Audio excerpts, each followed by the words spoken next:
하나님은 지금도 눈에 보이지 않지만 성령으로 역사하고 계십니다. 성령으로 역사하신다라는 것은 우리가 머리로 알고 있는데, 우리가 이번 주 말씀을 통해서 받아들일 응답은 뭐냐? 성령의 역사를 아는 자에서 성령의 역사를 실제로 체험하는, 감동된 사람. 내 안에 성령께서 나에게 역사하시고 내 마음과 내 생각과 내 삶을 주장하시는 것을 보는 사람. 한마디로 얘기하면 느껴지는 겁니다. 24 함께 하신다라는 이 부분이 메시지로 들을 때는 우리가 처음에는 은혜될 수 있지만 계속 들으면 별 감흥이 없거든요. 24 함께 하신다라는 것을 누리는 사람은 그 메시지를 들을 때마다 아멘이 나오는데, 이 부분이 실제로 누려지지 않는 사람은 반복되는 메시지다, 또 같은 말씀하신다라고 들려줄 수밖에 없는 겁니다. 그래서 눈에 보이지 않는, 강단 서론에 말씀하셨죠? 영적인 비밀이 있는 예배를 드려야 된다.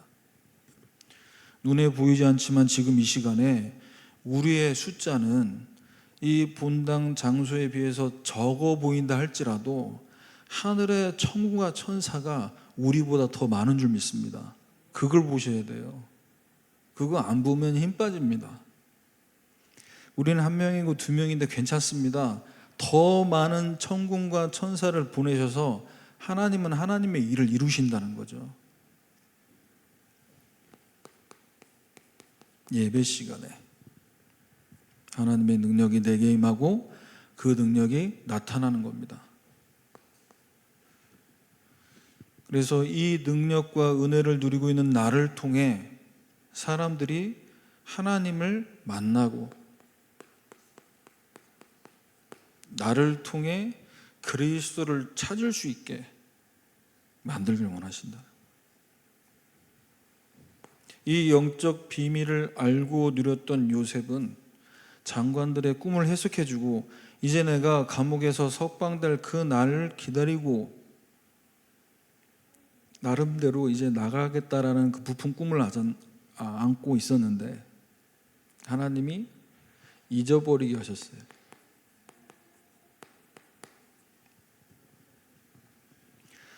자, 잊어버렸다. 아니, 내가 자기를 지금 살 것이라고 꿈 해석해 줬는데 그 부분을 내가 또 상처로 받으면 얼마나 낙심됐겠습니까? 그런데 요셉은 이 부분 때문에 상처받지 않았습니다. 왜냐? 하나님이 나와 24 함께 하신다라는 이 믿음을 갖고 있었기 때문에. 그 또한 하나님의 계획이다. 인간적으로는 조금이라도 빨리 나가면 좋겠죠. 그래서 우리는 뭘 잘 봐야 되냐? 사실은 내가 신앙생활 하면서 어려움 겪고 시험 드는 모든 것들이 다른 사람 문제가 아니고요, 내 문제입니다. 내 문제 때문에 넘어지는 거예요. 그런데 말은 계속 환경 탓, 사람 탓합니다. 이 환경으로, 저 사람으로 인해 내가 지금 힘들고 고통받는다고. 근데 그 말이 맞을 수 있어요. 그런데 그 말 가지고는 나를 살릴 수 없고요, 세상 살릴 수 없고 시대 살릴 수 없습니다. 그래서 빨리 정신 차리고 뭐 해야 되냐? 요셉처럼 지금 하나님이 나와 함께 하심을 바라보면서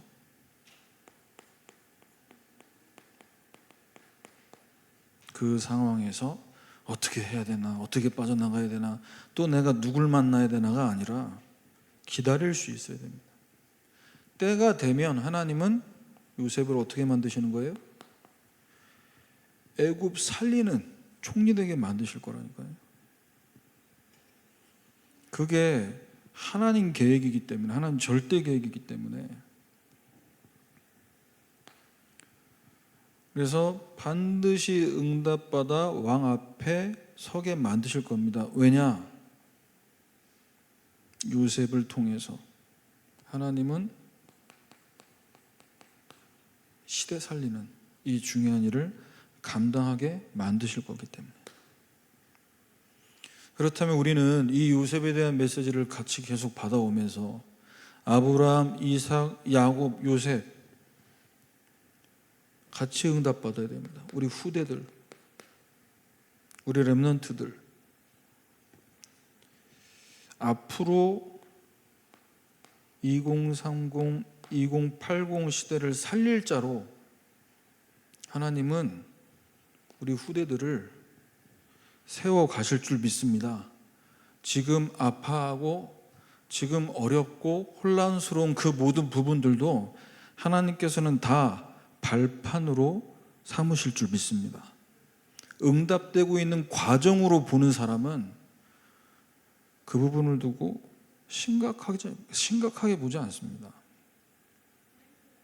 그런데 응답이 아니라 지금 어렵다, 지금 힘들다, 그것만 우리가 크게 바라보면요, 답 없어 보이네. 길 안 보인다니까요. 이 모든 것이 하나님의 말씀이 응할 때까지, 그 말씀이 성취되는 과정이라는 것을 믿음의 눈으로 바라봐야 돼요. 그래서 언약 속에서 바라볼 때 오늘의 모든 것이 응답이라는 겁니다.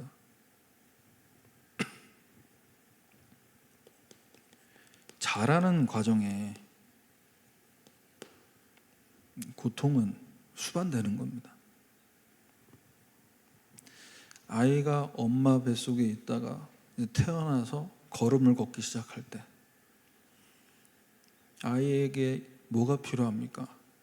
어머니가 먹여주는 음식과 정성스럽게 케어해주고, 그런데 아이가 스스로 감당해야 될 부분 뭐가 있죠? 걷다가 뛰어가는, 달려가는 그 정도로 성장하려면요, 뭐가 필요합니까? 넘어졌다가 일어났다가 수없이 반복돼야 돼요. 그걸 부모가 대신해 줄 수 없다니까요.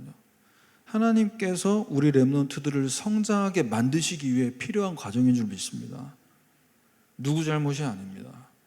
부모가 못해줘서가 아닙니다. 만들어 가시는 과정이라는 거예요. 그래서 하나님의 말씀이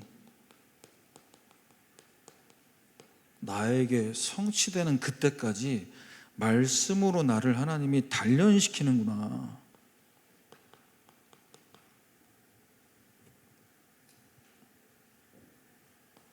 이렇게 단련되고 하나님의 말씀이 응할 때까지 기다릴 수 있는 영적 서밋 될 때 하나님은 반드시 현장에, 시대에 중요한 전도운동, 말씀운동의 주역으로 세우시고 쓰임받게 될 줄 믿습니다. 자, 그럼 오늘 말씀 제목은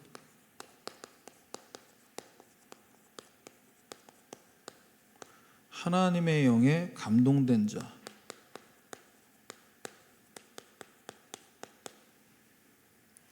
내 안에 성령께서, 성삼위 하나님께서 함께하고 계시는데 이 함께 계심의 축복을 실제로 어떻게 편집, 설계, 디자인 하시는지, 그게 되면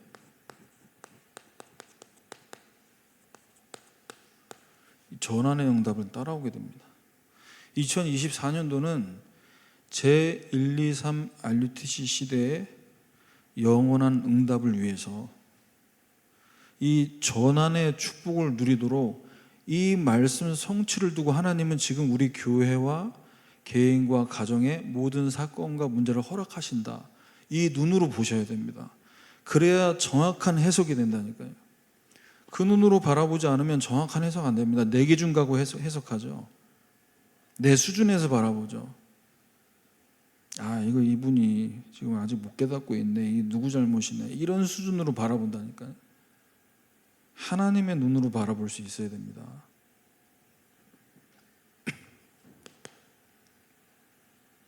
첫 번째, 하나님의 영에 감동된 사람, 하나님의 영에 충만한 사람, 이런 삶으로, 이런 인생으로 단련되기 위해서는 첫 번째 뭐가 편집돼야 되냐? 하나님 말씀 들을 때요,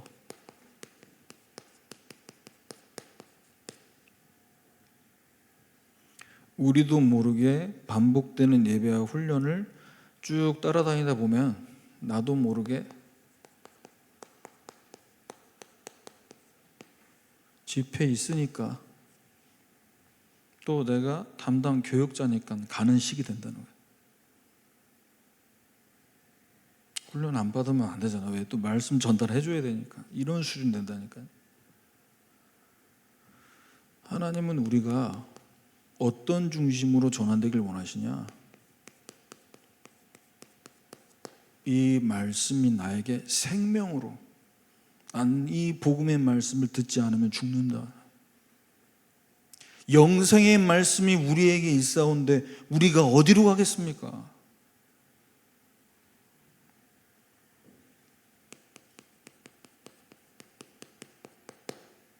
이렇게 편집돼야 돼요. 그래야 하나님 말씀으로 내가 온전히 단련될 수 있습니다.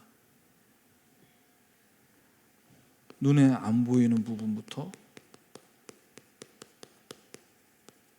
전환돼야 돼.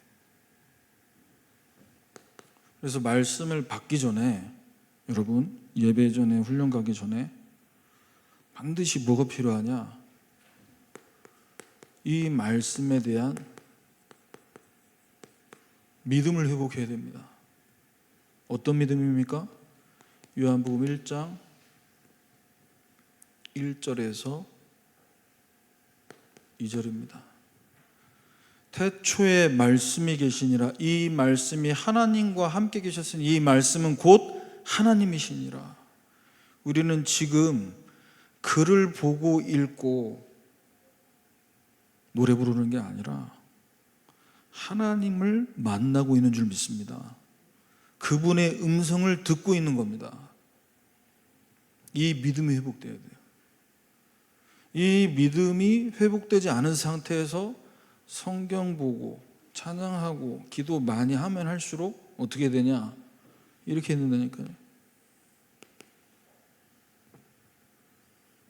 그래서 내가 성경을 백독했다, 내가 금식 기도를 몇 번 했다, 여기에 도취가 되는 거예요. 나로 하여금 말씀을 읽게 만들고 기도하게 만든 그것이, 그 근본이 무엇인지가 드러나야 되는데 내가 한 것 속에서 이것을 자랑하고 드러내는 거예요. 복음 아니죠. 요한복음 1장 4절에서 6절 7절까지입니다. 이 말씀 속에 뭐가 있냐? 왜 이 말씀에 우리가 생명 걸어야 되냐? 그 안에 생명이 있었으니 이 생명은 사람들의 빛이라.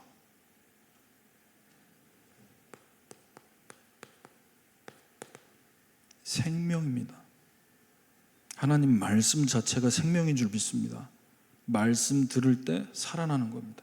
내 영혼이, 내 생명이 회복되는. 그래서 예배 시간, 훈련에 우리는 뭘 하는 겁니까? 올인하는 거예요.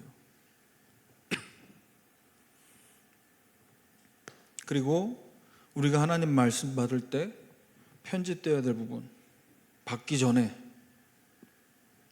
6절에서 7절입니다.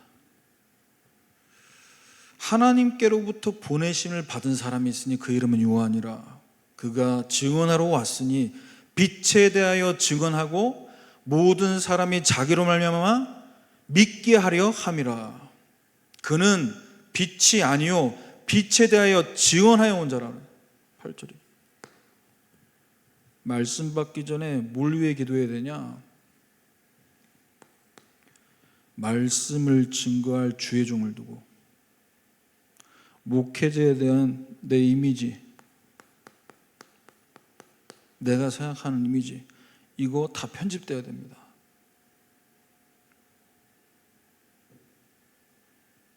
유광수 목사님 메시지 따라서 하는 거예요. 저거 지난주에 했던 메시지 또 반복하죠. 하나님이 주시는 메시지를 전달하는 메신저입니다. 전달자라니까요. 이게 편집돼야 돼요.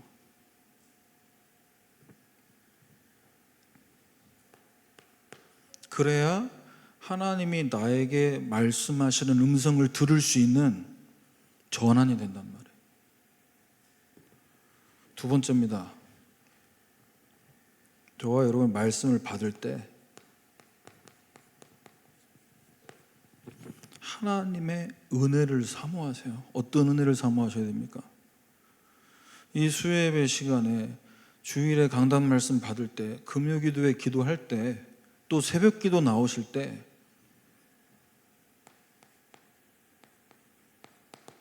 하나님이 나에게 주시려고 하는 게 있어요. 나에게 주시는 메시지가 있어요. 그리고 나에게 이미 주신 것이 있다니까요. 여기에 대한 사모하는 마음. 요한복음 1장 9절에서 13절까지 말씀입니다. 참 빛 곧 세상에 와서 각 사람에게 비추는 빛이 있었나니, 많은 사람 중에 나 하나를 포함해서 부르신 게 아니라 우리 한 사람 한 사람을 하나님이 택하시고 이 자리에 부르신 줄 믿습니다. 우연이 아니에요. 하나님의 은혜로. 참 제가 이번 한 주간 이 은혜라는 단어를 하나님 얼마나 좀 리얼하게 체험하게 하셨는지.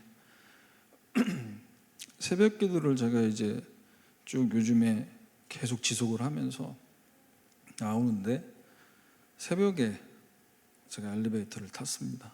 저희 집이 15층이에요. 내려가는데 문이 안 열려요. 갑자기 엘리베이터 안에 숫자 표시가 없어지고 고장 상태. 제가 아파트 생활 20년 했지만 엘리베이터 멈춘 적 한 번도 없었거든요. 저희 교회에서 지난번에 한번 멈췄었고, 근데 이번에 멈췄는데 제가 새벽 4시 반에 일어나서 이제 나오는데 멈추잖아요. 이제 그 비상벨 눌렀는데 이제 뭐 기다리시라고 자기들이 저 물레동에서 오면 한 20분, 30분 걸린다는 거예요. 같이 와가지고 에어컨도 안 나오는데 30분 동안 어떡하라는. 119 불러가지고 제가 난생 처음 119 불렀습니다. 제가 부르는 게 아니라 그쪽에서 불러줘서. 그래서 엘리베이터에 나와서 이제 늦게 메시지 거의 이제 시작할 때쯤 왔는데, 그렇구나. 내가 일어나서 내가 눈 떠서 교회에 오는 거라고 생각했는데 아니다. 엘리베이터가 정상적으로 작동돼서 1층까지 내려올 수 있는 것도 하나님 은혜고, 모든 것이 하나님 은혜구나. 내가 이걸 잊어버리면 안 되겠구나. 근데 이걸 하나님이 잊지 못하게 해요. 이번 주만 3번, 갇히진 않았지만, 처음에는 갇혔지만 2번, 3번. 우리 한 사람 한 사람에게 하나님이 주시려고 하는 메시지가 있고 은혜가 있기 때문에 우리를 이 자리에 오게 하신 줄 믿습니다.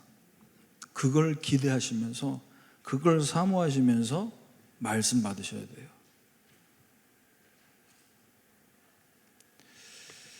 요한복음 1장 10절에 그가 세상에 계셨으며 세상은 그로 말미암아 지은 바 되었으며 세상이 그를 알지 못했고 자기 땅에 오매 자기 백성이 영접하지 아니하였으니. 하나님이 우리에게 주신 것은 내 것이 아니라 전부 다 누구 겁니까? 하나님 거예요. 세상이 그로 말미암아 지은 바 되고 자기 땅에 오매 자기 백성이 영접하지 않고, 우리는 다 하나님의 것입니다. 그런데 대부분 뭐 돼 있죠? 내가 주인 돼 있잖아요. 이게 편집돼야 됩니다. 말씀 들을 때 내가 하나님의 말씀에 맞춰야 되는데 하나님의 말씀을 나에게 맞추려고 해요. 그 증거, 말씀이 은혜가 안 된다. 말씀이 이상하게 들리는 거죠. 왜입니까? 불편하게 들릴 수밖에 없는 거예요. 왜? 내가 주인데. 제 얘기입니다. 정말 말씀 들을 때 삐딱하게 들은 적이 너무 많았거든요. 제가 왜 저렇게 얘기하시지? 꼭 저렇게 얘기하셔야 되나? 또 돌려 얘기하시네? 직접 얘기하지? 하나님이 저와 여러분에게 주신 것, 뭘 주셨습니까? 요한복음 1장 12절. 영접하는 자, 그 이름을 믿는 자들에게 하나님 자녀가 되는 권세를 주셨으니. 예배 드릴 때 저와 여러분의 정체성이 전환되어야 될 줄 믿습니다. 내가 누구냐는 거예요. 예배에 나온 너는 누구냐는 거예요.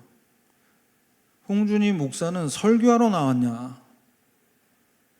다른 교육자분들 설교할 때 설교하고 나서 광고하고 축도로 마무리하려고 나왔냐? 왜 나왔냐? 저는 목사로 설교자로 이 자리에 서지 않았습니다. 예수 그리스도로 말미암아 구원받은 하나님 자녀, 이게 저의 정체성입니다. 그리스도로 구원받은 감사와 감격에 그 은혜에 감사해서 예배드리고 싶어서 이 자리에 오는 겁니다.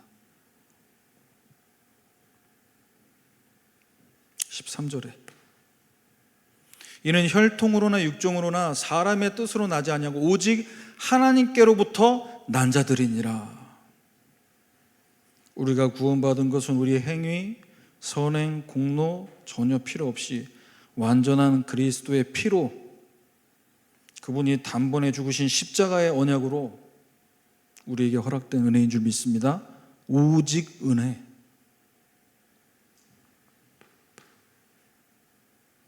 말씀을 받고 나서 중요합니다. 뭐가 중요하냐? 이 말씀을 주신 하나님이 이 말씀을 이루실 때까지 성취될 것을 바라보면서 모든 일들을 언약 성취의 관점으로 바라봐야 돼요. 시선이 전환돼야 됩니다.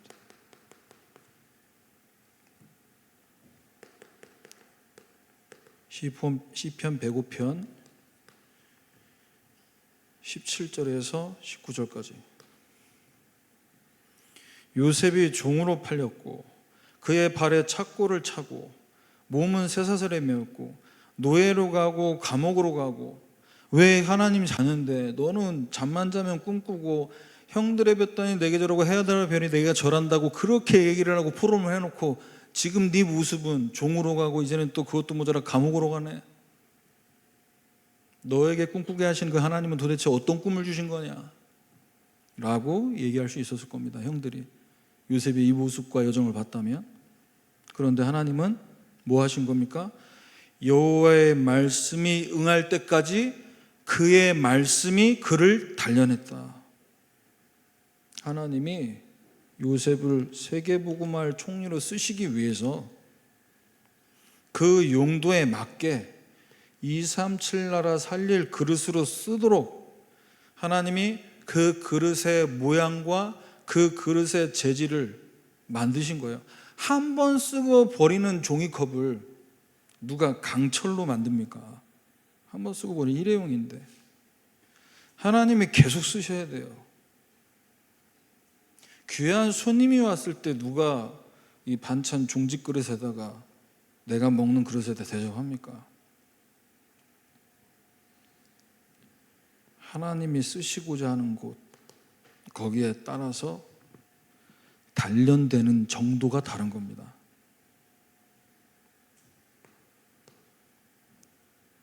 욥기 23장 10절입니다. 내가 가는 길을 그가 아시나니 나를 단련하신 후에는 내가 순금같이 되어 나오리라. 불순물이 제거되도록, 불신앙의 뿌리가 다 뽑히도록 하나님 우리에게 이 문제 저 문제를 만나게 하시는 거예요. 왜? 오직 복음을 말해야 될 사람이라. 완전 복음되도록 강철처럼 강하게, 순금처럼 순도 100%가 되게 완전 복음으로 만드시도록. 그래서 모든 일을 바라볼 때 우리 시선이 하나님이 지금 우리 자녀를, 나를 만들어 가시는구나. 시편 105편 20절입니다. 왕이 사람 보내서 석방하고 백성의 통치자 그를 자유롭게 했다. 하나님의 때, 하나님의 말씀 성취 때가 되면 어떻게 하신다고요? 내가 상황을 만드는 게 아닙니다. 내가 인간관계를 잘하고 넓혀가서 이 환경을 내가 바꾸는 게 아닙니다. 하나님께서 이미 주어진 만남 속에서 이 시간표를 허락하신다니까요. 이걸 못 보면 어떻게든 이 환경을 내가 개선시키고 전환시키기 위해서 이 사람 만나고 저 사람 만나서 이 말하고 저 말해서 나의 어떤 가능성과 내가 가야 될 그 길들을 열어놓는다니까요.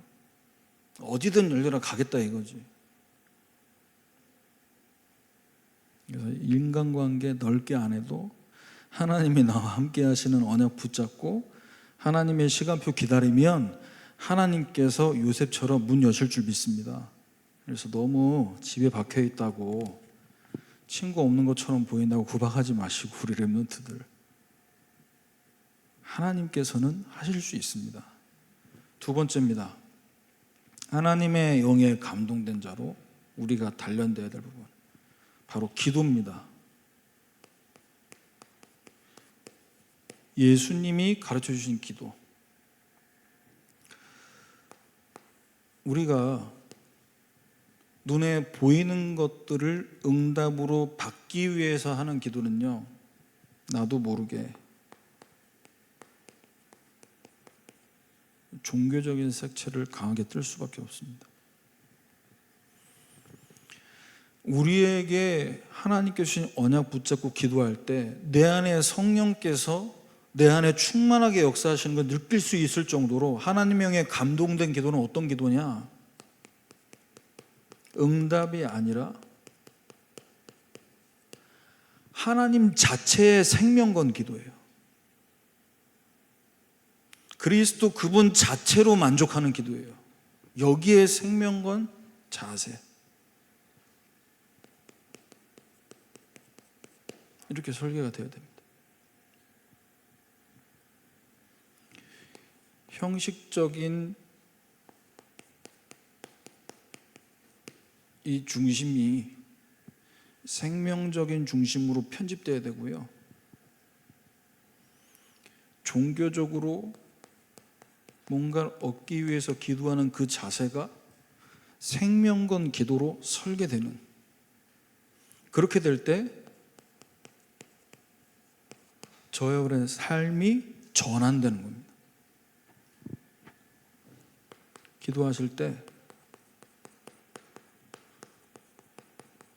여러분이 눈을 감고 기도하실 때 내 입술을 통해서 가장 먼저 나오는 기도가 어떤 기도인지를 한번 잘 확인해 보세요. 나하고 하나님만 알고 사탄만 듣고 있는 어떤 기도가 가장 먼저 나오냐? 예수님은 말씀하셨습니다. 마태복음 6장 33절. 그런즉 너희는 먼저 그의 나라와 의를 구하라. 먼저 해야 돼. 그런데 왜 이 기도가 먼저 안 나오냐? 34절입니다. 내일 일을 위하여 염려가 돼요. 오늘 안 되고 오늘 해야 될 일이 있고 오늘 내가 들어와야 될 돈이 있는데 그게 안 돼요. 내일을 두고 두려움이 내 마음에 다 엄습합니다. 우리는 어떻게 해야 됩니까? 마태복음 6장 9절에서 10절입니다. 그러므로 너희는 이렇게 기도하라. 하늘에 계신 우리 아버지여, 이름이 거룩히 여김을 받으시오며. 우리의 삶 가운데 우리의 기도가 전지전능하신 하나님을 나의 아버지로 누리는 이 기도로 전환되어야 된다니까요. 하나님이 우리의 아버지십니다.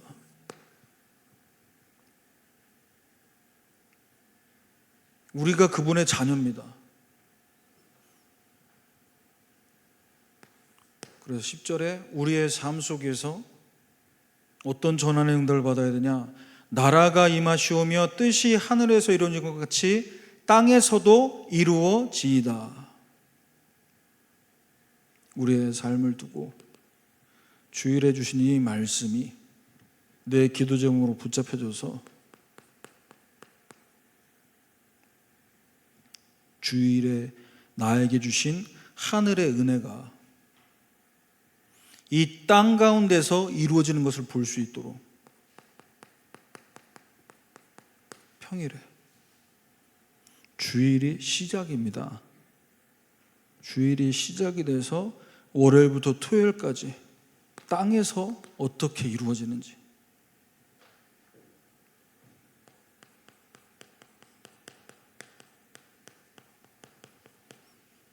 나중에 해도 되는 기도입니다.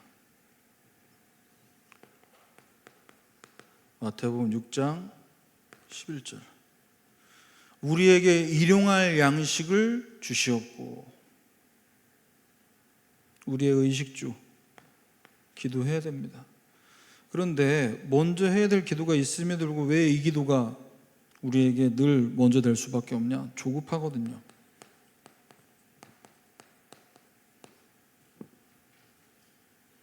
조급하니까 기도가 어떤 기도가 되냐? 마태복음 6장 7절에서 8절입니다. 중언부언하는 기도를, 이 기도했다가 저 기도했다가, 나를 위해 기도했다, 자식 위해 기도했다가, 돈 두고 기도했다, 집 두고 기도했다, 왔다 갔다 무슨 기도를 하는지 알 수가 없어요. 내가 하는데도. 그리고 특징이 이걸 해결해야 되기 때문에 말을 많이 해야 하나님이 들으실 줄 생각을 합니다. 많이 해요. 많이 해야 된다고 생각해요. 사실 성령께서 그 기도를 많이 하시는 것을 기뻐하시지 않거든요. 그래서 조급한 기도를 멈추고 뭐 해야 되냐? 8절입니다. 그들을 본받지 말라. 구하기 전에 너희에게 있어야 될 것을 너희 아버지께서 다 알고 계신다. 다 알고 계세요. 조급할 필요가 없어요. 다 알고 계세요.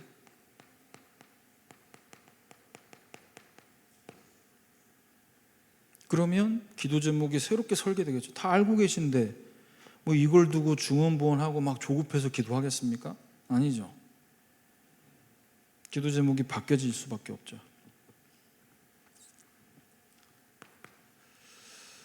그래서 우리가 신앙생활 하는 데 있어서 걸림돌이 될 수도 있고 중요한 발판이 될 수 있는 12절에서 13절입니다.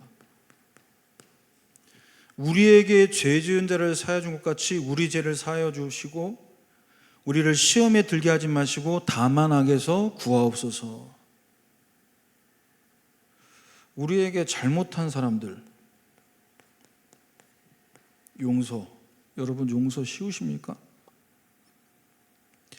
같은 잘못을 같은 사람이 내게 반복해서 한다. 가족이 그럴 수 있고요. 자녀가 부모에게 그럴 수 있습니다. 용서 쉬우십니까? 그래도 가족 관계는 그나마 쉽죠. 근데 직장에서 여러분 이게 쉽냐는 거예요. 쉽지 않다니까요.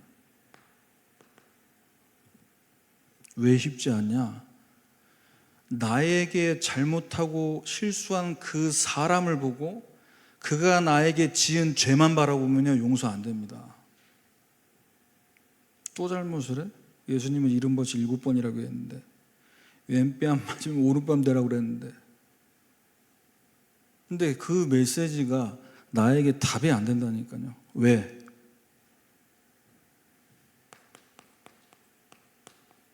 그 사람과 그 사람이 지은 죄만 보면요 용서 안 돼요.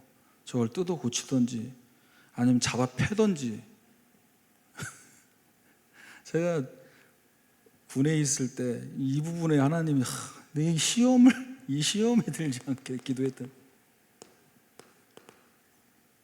아침마다 이 군대에서 이제 제가 쫄병 때인데, 제가 눈 뜨고 눈 감고 자기 전까지 저를 괴롭혔어요. 24 제 귀에다 대고 계속 욕을 하는데, 아침에 깨우는데 그 자고 있는 모습을 보는데 깨워야 되거든요. 그럼 살살 깨우면 안 일어나요. 조금 세게 깨우면 또 세게 흔들었다고 승질내고. 제가 알람 소리 듣고 일어나야 되잖아요. 밑에 쫄병부터 그 고창까지 다 깨워야 되는데, 이불 개주고 해야 되는데, 이 전자식이 알람 소리 시끄럽다고 그거 끄라고. 어떻게 일어나냐는 거예요. 새벽 5시부터 계속 일어났다 누웠다 계속. 그 깨우는데 진짜 얼굴 그 곤이 자는 그 모습을 보는데 제가 어금니가 꽉 깨물어지고 주먹이, 하나님 제가 여기서 이거 한 대 치고 싶은데, 제가 이러면 감옥 가야 되지 않습니까? 이건 요셉의 여정이 아니잖아요. 요셉은 자기가 잘못해서 감옥 간 게 아닌데, 하나님 제가 어떻게 하길 원하십니까? 딱 한 번 기도했어요. 하나님 알아서 좀 해달라고. 얘 좀, 저보다 나이도 1살 어려요. 그런데 하나님이 그날 이후로 제대할 때까지 그 친구가 저를 못 건드리게 했어요. 그날로 끝났어요. 근데 제가 거기서 뭘 느꼈냐, 하나님이 내 기도가 얼마나 간절한지도 들으셨겠지만,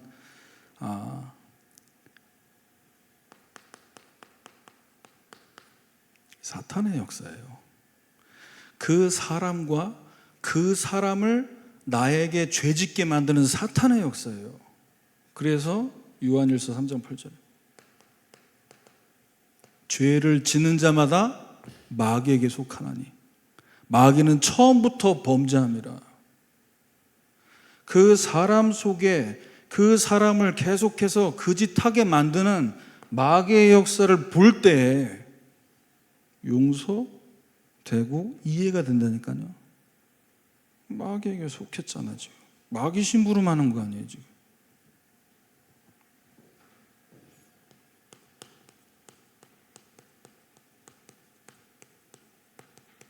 항상 하셔야 될 기도가 있습니다. 뭘 항상 하셔야 되냐? 마태복음 28장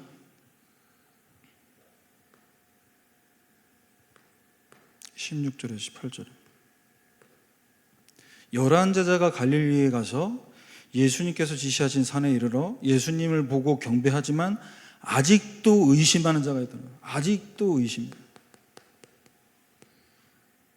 의심하고 싶어서가 아니라 의심할 수밖에 없는 눈을 갖고 있어요. 정말 부활하신 거 맞아? 어디 잠깐 도망가셨다가 나타나신 거 아니야? 그 얘기는 뭐냐? 예수님이 죽었다가 사셨다라는 그 모습만 보니까 의심스럽죠. 어떻게 사람이 죽었다가 삽니까? 항상 뭘 누려야 되냐? 18절입니다. 하늘과 땅의 모든 권세를 내게 주셨으니.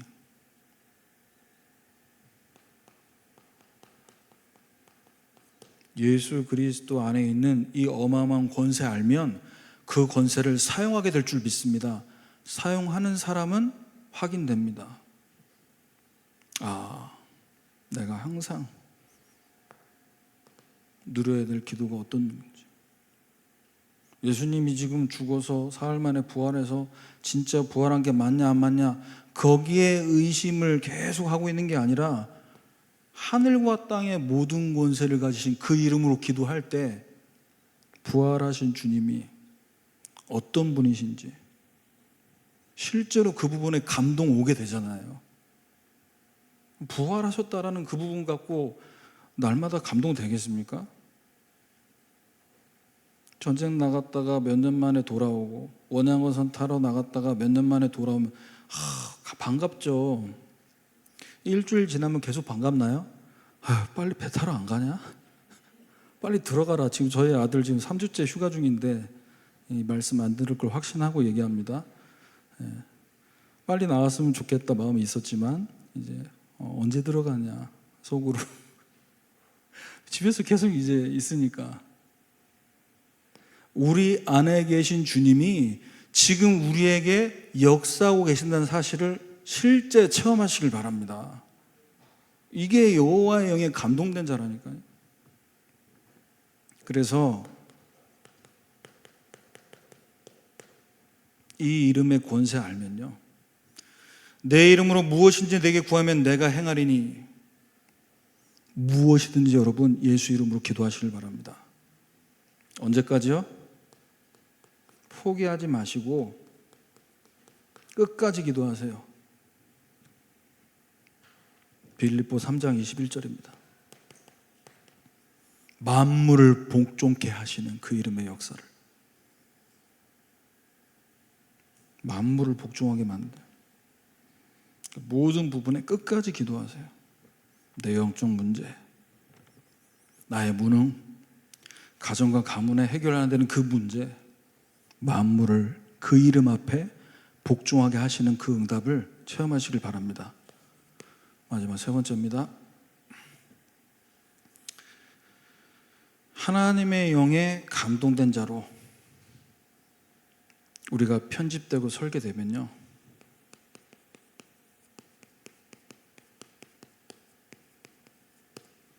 전도자의 삶이 디자인됩니다. 근데 이 앞에 있는 부분에 편집 설계가 안 되면 전도라는 단어를 들을 때마다 굉장한 이 의무감과 책임감으로, 한마디로 얘기하면 기뻐해야 하고 누려야 될 단어인데 굉장히 무거워지는 거예요. 이걸 내가 어떻게 하냐. 이 앞이 안 되면 무거운 짐이 될 수밖에 없죠. 그래서 우리가 어떻게 디자인돼야 되냐, 내게 주신 말씀, 내게 주신 그 은혜, 이걸 갖고 디자인돼야 됩니다. 어떻게 디자인돼야 되냐, 우리의 업이 생명 살릴 업으로 디자인돼야 돼요. 불신자 수준으로 내가 오늘 출근하면 오늘 몇 시간 근무하면 오늘 연장 근무하면 돈 얼마 받고, 물론 그 계산 해야겠습니다만 그게 우리 삶을 살아가게 만드는 원동력이 아니잖아요. 그래야 우리 인생이 전환될 수 있습니다. 전도자의 삶은 억지로가 아닙니다. 누림 그 자체입니다. 요셉은 억지로 버틴 것이 아닙니다. 하나님이 나와 함께 하심을 누렸습니다. 창세기 39장 20절. 주인이 그를 옥에 잡아 가뒀지만 거기서 억지로 참지 않고 뭐 했냐? 이 응답을 받는 거예요. 저와 여러분의 업이 237과 5천 정도 살릴 수 있을 정도로 응답받으려면, 어제 집회 때도 말씀 계속 나오고 요즘 메시지 때 이 300%입니다. 300%로 디자인돼야 돼요. 그 첫 번째가 전문성입니다. 왕의 죄수를 가두는 곳, 왜 하나님이 이곳으로 가게 만드셨냐? 요셉이 총리로서 경제만 알면 됩니까? 정치를 알아야죠. 이 준비를 시키시는 거예요. 23절에 어느 정도로 전문성을 응답받게 만드셨냐? 간수장이 요셉 손에 맡긴 것을 무엇이든지 살펴보지 않았다는 거예요. 왜냐? 여호와께서 요셉과 함께 하심으로 그를 범사에 형통하게 하셨기 때문에 아무것도 간섭하지 않았어요. 이 정도 되면 끝나는 겁니다. 업무 했냐 안 했냐, 내가 시킨 거 확인했냐 안 했냐, 윗사람이 내가 하는 업무에 대해서 확인하고 점검하고 이걸 계속 물어본다. 그만큼 나를 신뢰 못한다는 증거예요.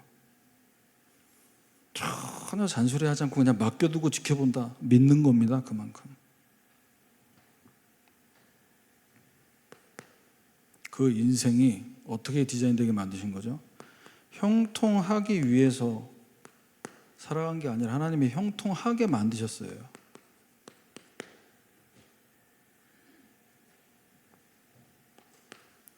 두 번째입니다. 전도자의 삶은 내게 주신 언약을 확실하게 붙잡고 있기 때문에 기다릴 수 있습니다. 왜? 이 말씀이 성취될 때까지, 이 말씀이 응할 때까지 나는 기다려야 되는 거예요. 상황만 보면 굉장히 답답합니다. 여기는 뭔가 억지로 버티는 것처럼 보이고요. 언약 붙잡지 못한 사람이 봤을 때. 여기는 뭔가 답답해 보입니다. 왜? 언제까지 그러고 있을 거냐. 빨리 나가서 돈 벌어야지. 사지 멀쩡한데. 맞죠? 틀린 말 아니죠. 그런데 그것보다 더 중요한 게 있습니다. 현장에 나가기 전에 현장에서 살아남을 수 있고 현장의 흐름을 바꿀 수 있는 이걸 갖고 나가야 된다니까요. 근데 이거 전혀 안 되고 졸업장 따고 내가 쌓아온 스펙 가지고 이력서는 넣어서 면접 합격은 될 수 있으나 직접 현장에 들어가서 업무하면서 사람들과 인간관계에서 벌써 멘붕 오는데요. 하나님은 요셉에게 생명 살릴 수 있는 업의 디자인이 되도록 어떻게 준비시켰습니까? 창세기 40장 14절입니다. 이 기다리는 상황, 답답했던 나머지 잘 되시면은 우리 장관님이 제 얘기 좀 잘 해주십시오. 왕에게. 난 여기 있을 만한 죄를 지은 사람이 아닙니다. 답답했겠죠. 그런데 본인 입장에서는 답답했지만 하나님은 뭐 하신 겁니까? 30살이라는 그 나이를 맞춘 것도 있었지만 그 총리 일을 온전히 감당할 수 있도록 이 부분을 준비시켰잖아요. 창세기 40장 21절에서 23절입니다. 꿈을 해석했던 요셉. 꿈을 해석하기 전에 늘 잘하는 게 뭐였습니까? 꿈 꾸고 자기가 꿈을 말했어요. 그런데 이제 앞으로 가야 될 현장을 두고 하나님이 어떤 부분을 준비시킨 겁니까? 꿈 얘기를 듣고 꿈을 해석하게 만드셨어요. 이 현장을 두고.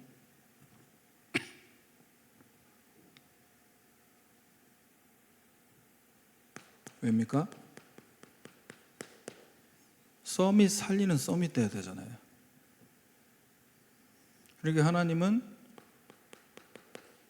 만 2년 꽉 채우신 겁니다. 왜? 준비돼야 되니까. 전문성과 현장성에 대한 이 부분을 확실하게 갖고 나가야 되니까.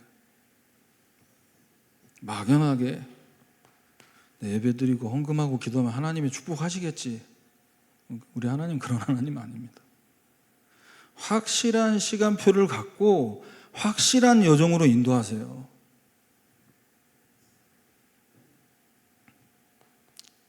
언약을 붙잡고 누리는 사람은 기다릴 수 있고 하나님의 때 시간표가 왔을 때 그 사인을 보면 도전합니다. 마게도냐 환상을 보자마자 바울과 전도팀은 그곳을 떠나기를 힘썼다고 나왔어요. 말씀 보자마자, 환상을 보자마자. 그게 보이기 전까지는 뭐 했습니까? 드로아에서 기다리는 겁니다. 아무것도 하지 않고 기다리고 있는 것이 답이다라는 얘기가 아닙니다. 하나님의 때가 될 때까지 기다릴 수 있어야 된다는 거예요. 그러면 요셉은 언제 어떻게 도전을 한 겁니까? 창세기 41장 12절. 드디어 이 장관이 잃어버렸던 기억력이 되돌아와서 히브리 청년이 내가 감옥에 있을 때 그 꿈을 얘기했더니 꿈을 해석해 주더라. 이걸 왕 앞에 얘기하게 만드셨습니다. 이 얘기를 들은 바로 왕은 요셉을 부릅니다. 그리고 얘기를 들어보니 요셉, 당신이 꿈 얘기를 하면 꿈을 다 해석해 준다고 얘기하던데 이렇게 얘기하니까 요셉이 어떻게 얘기했습니까? 16절에 내가 아니라 하나님께서 바로에게 왕에게 편안한 대답을 하시리이다.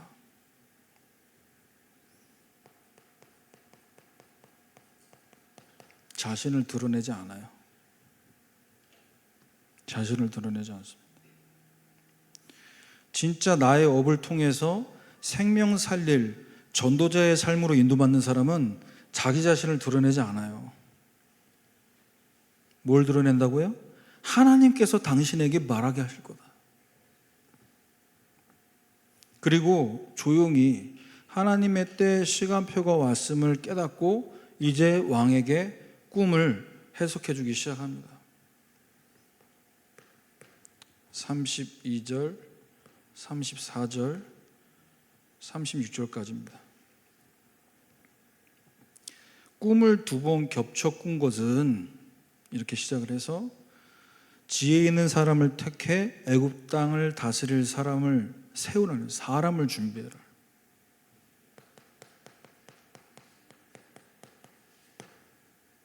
꿈 해석이 막연한 게 아니라 실제로 이 나라가 응답받아야 될 이 부분을 내가 나를 총리시켜 주시면 이 말도 아니에요. 그런 거 없어요. 현장 살릴 사람은 자기 자리 노리고 얘기하지 않습니다. 그대로 얘기해 줍니다. 그 꿈을 근거로 얘기해 줍니다. 사람을 준비하시고, 그리고 34절에 나라 안에 감독관들을 둬서 7년의 풍년과 7년의 흉년을 대비하라는 겁니다. 시스템. 그래서 풍년 때 흉년을 대비해서 그 곡식들을 저장했고, 결국 7년의 흉년을 통해서 어떻게 만드셨습니까? 하나님이 2, 3, 7과 5천 종족을 살릴 중요한 응답을 받게 만드셨습니다. 그래서 요셉은 창세기 41장 43절에 애굽 전국을 총리로 다스리게 만들었어요. 누가?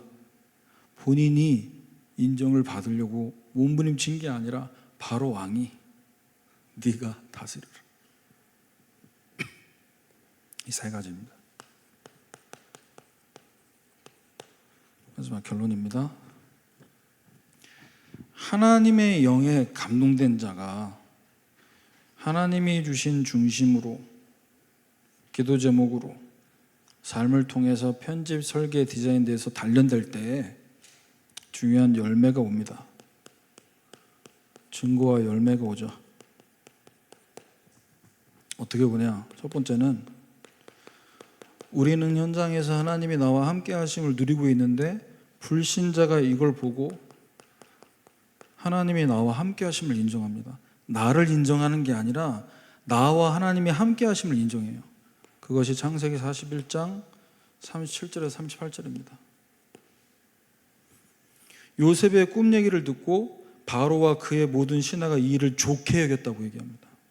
불신자들이 들어도 좋다고 생각할 수밖에 없는, 그 정도로 인정받았어요. 이걸 보고 유일성이라는 것입니다. 39절에 하나님이 이 모든 걸 너에게 보이신 거 아니냐. 너처럼 명철하고 지혜 있는 자가 없다. 유일한 사람이다. 이렇게 되면 여러분 현장에 전도 끝난 줄 믿습니다. 전도 끝난 거예요.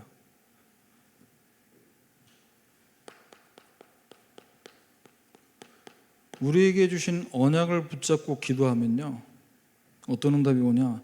사도행전 2장 17절 18절입니다. 하나님이 말씀하시기를 말세 내 영을 모든 육체에 부어주리니 자녀들은 예언할 것이요 청년들은 환상을 보며 아비들은 꿈을 꾸리라. 말씀 받는 시간에 여러분 하나님이 주시는 꿈 꾸시길 바랍니다. 하나님이 보여주시는 환상을 보세요. 마게도냐 환상, 로마 복음화 전에 내가 봐야 될 환상.